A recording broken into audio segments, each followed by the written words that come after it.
everyone, my name is Chelsea and welcome back to my channel. For today's video, I have my June and July wrap up.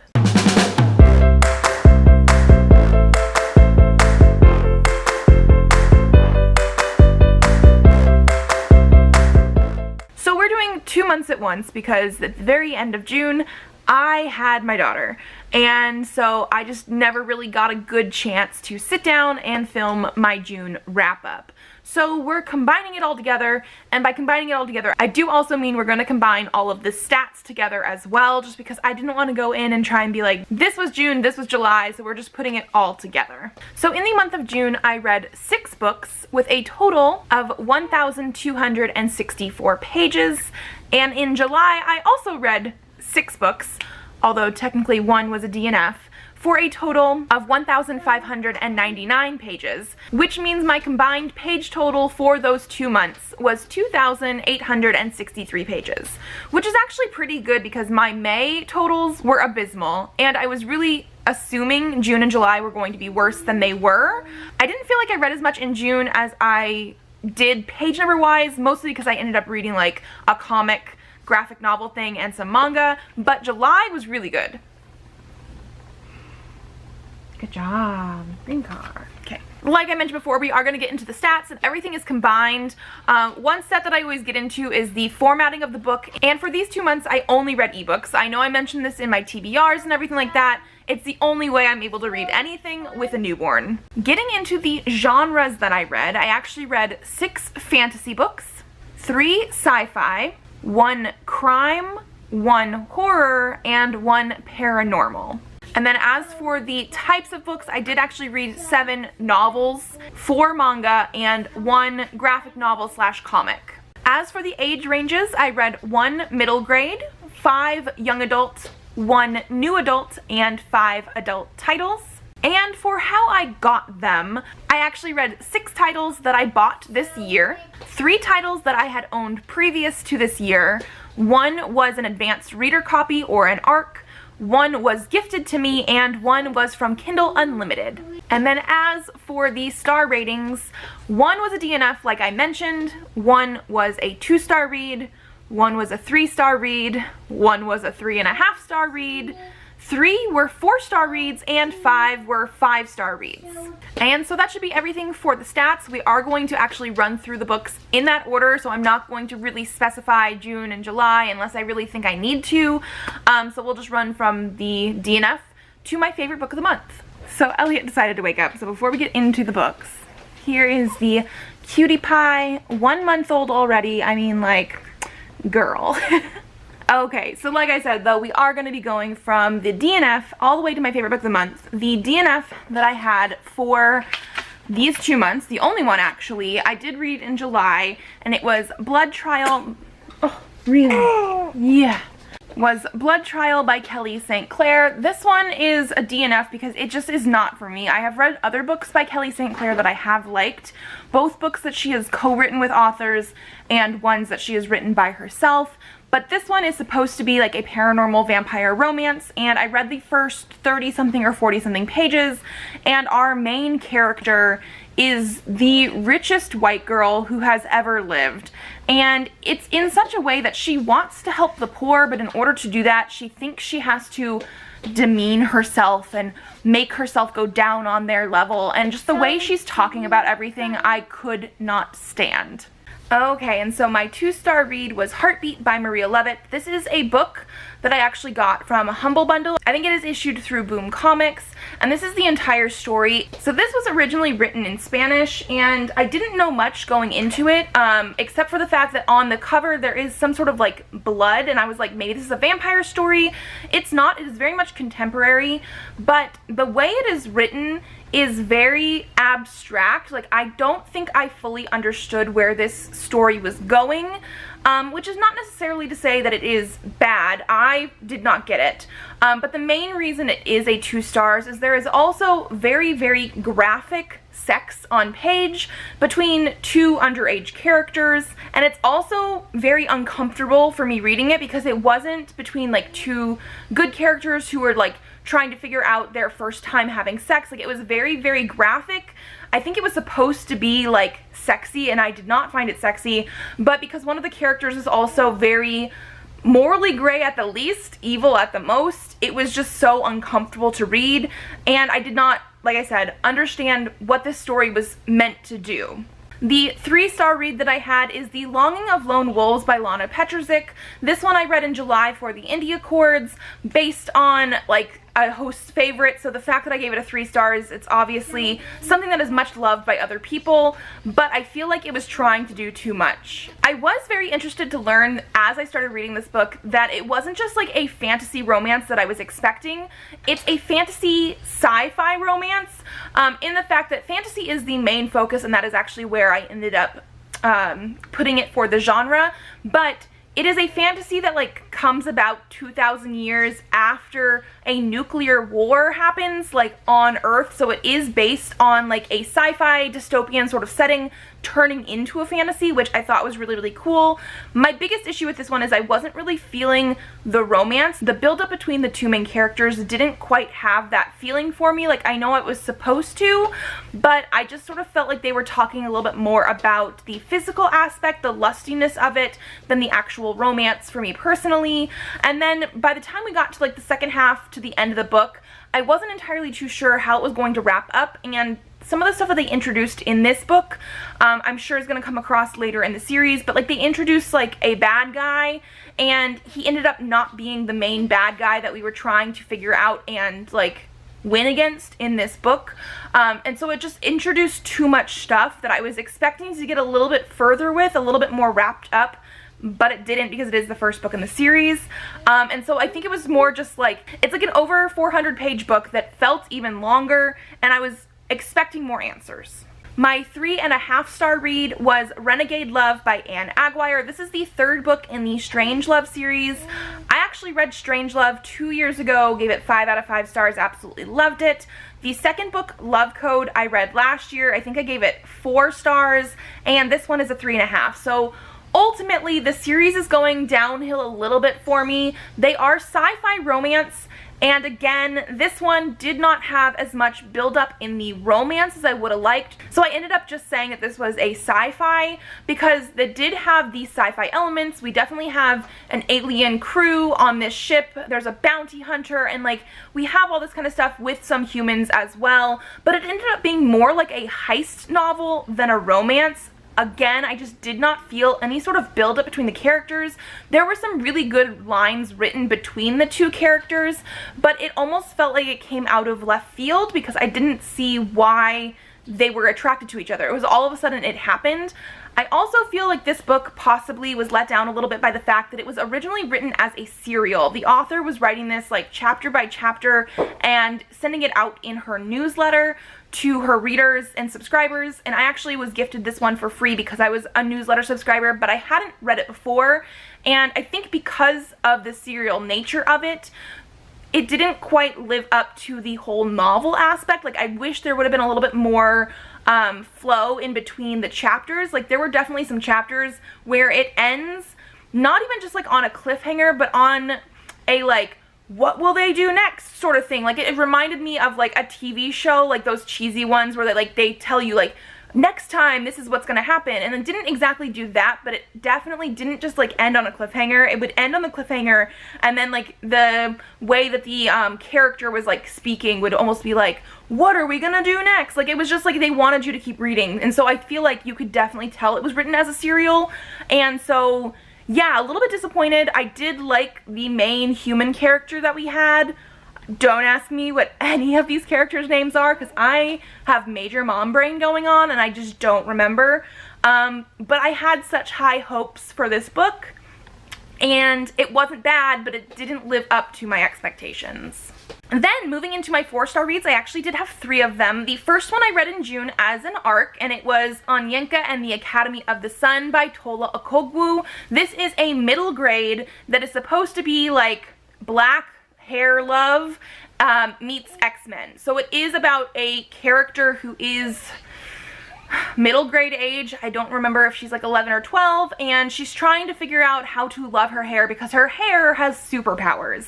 And I loved the idea of this one so much, but again, I think the execution killed it a little bit for me, just a little bit, because of the fact that like I wanted to know more about her powers. I wanted to know more about the world that this is in, because this is set actually in a like pretty soon in the future Earth, where some places just sort of have more of like a sci-fi, more technologically advanced type of thing.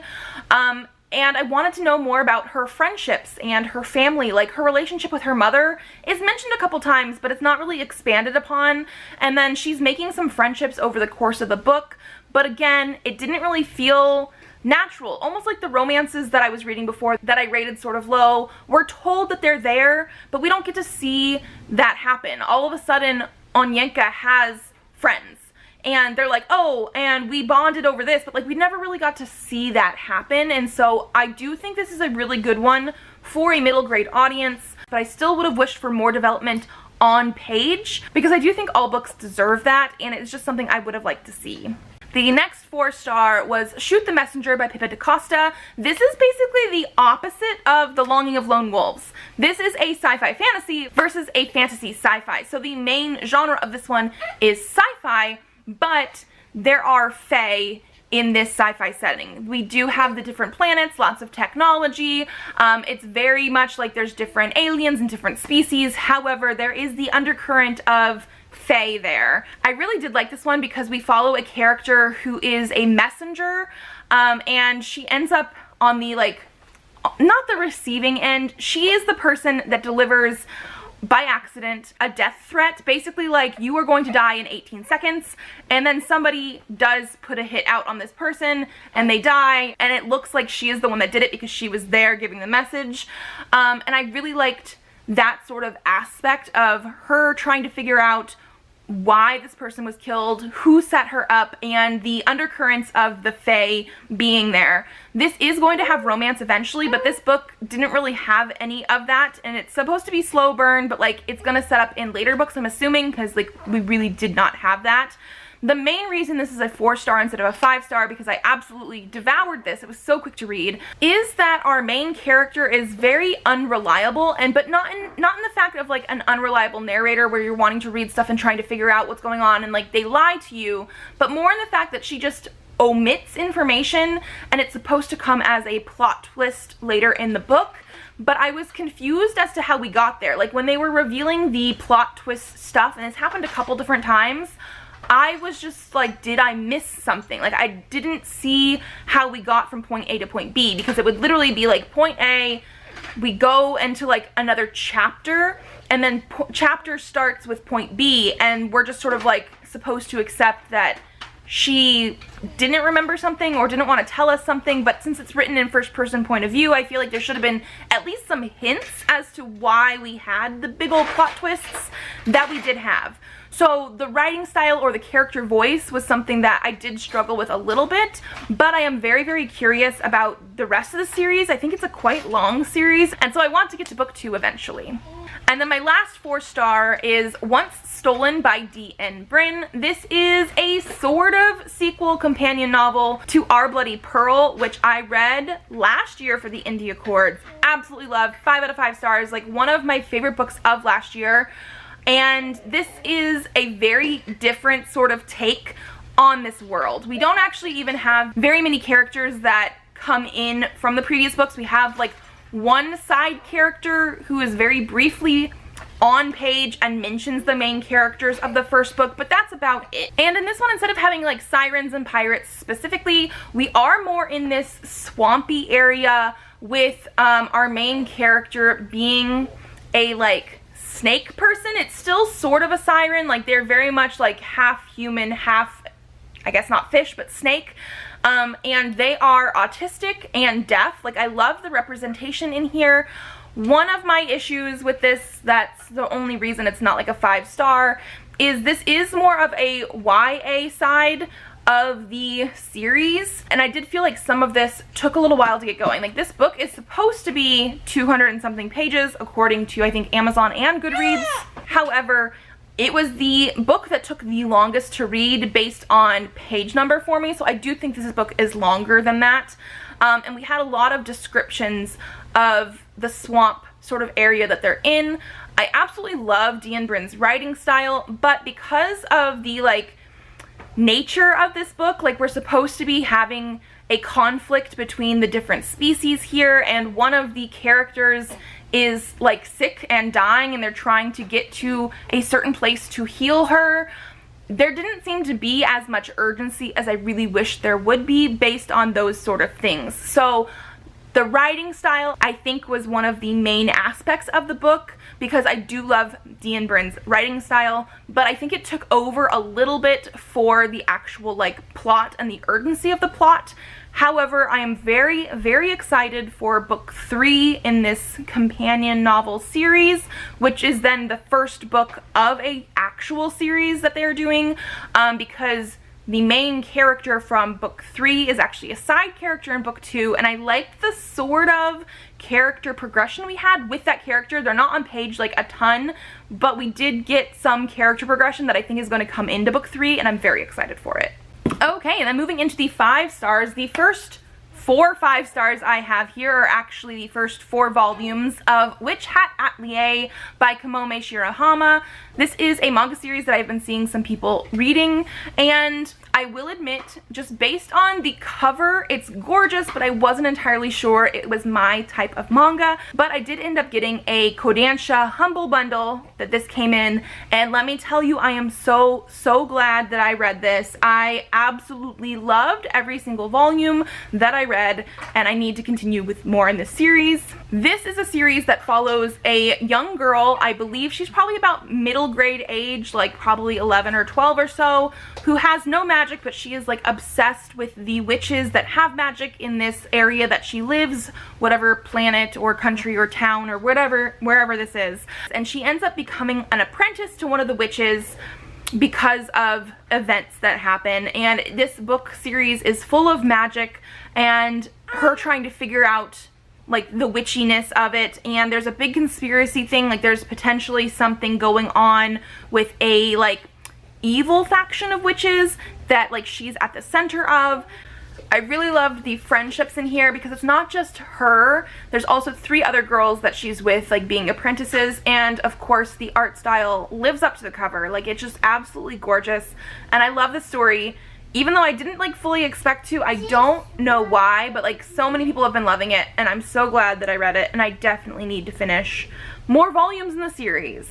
And then my favorite book of this month in July, but also I guess of both months, is Junk Shop Blues by Cole McCade. This is book 2 in the Criminal Intentions series, which is actually written like a crime procedural, like Law and Order TV show type of thing. Like each book is an episode, so in each book a major arc of whatever crime that they're doing will be finished, but there is supposed to be like a slightly overarching plot for the entire season. I think this season is like 13 books, something like that. The first book of this I read last year, I think it was, and I think I gave it a 4-star. This one was so much better, I think mostly because we're really getting into characters.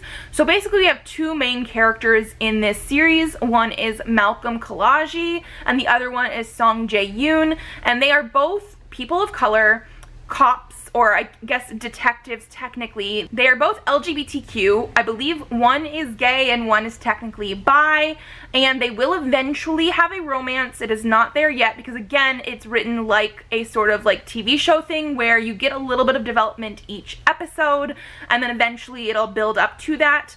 But I love the fact that they're getting more to know each other, because in the first book they were new to each other. Like Song Jae-yoon had just transferred into that area, and so now they are partners and they're working together and they are solving crimes. The crime in this one was not LGBTQ related, although in the first book it was, but I do love how much representation that we've been having in this series, and the writing of this one is very poetic. Cole McCade has like a very unique writing style in my opinion that is a little bit flowery for me, but is definitely a little bit more concise in that writing style still in this second book than the first one. Like, I think that was part of the reason I didn't give it a full 5 stars for the very first book of the series, is the writing style was a little bit to get into, but it really, really works in this second book. I really love the characters and how those are progressing, and so yeah, this is one of those ones that, like, I think I got to around halfway through the book and I literally could not put it down,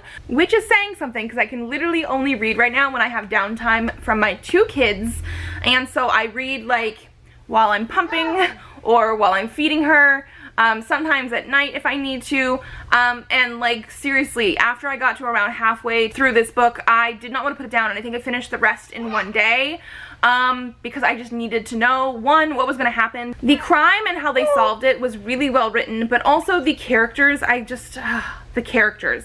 I love how their partnership is coming together, and so yeah, this is another one I definitely need to read, and if it keeps going as well as this, I definitely need physical books on my shelf as well. Okay, that is going to be everything for today. Elliot basically finished her bottle and is now going to definitely need to burp, and so I'm going to leave you guys here. If you like this video, give it a thumbs up to let me know. Subscribe to this channel if you'd like to see more videos. I do have videos up right now on Thursdays, so I will see you then. Bye!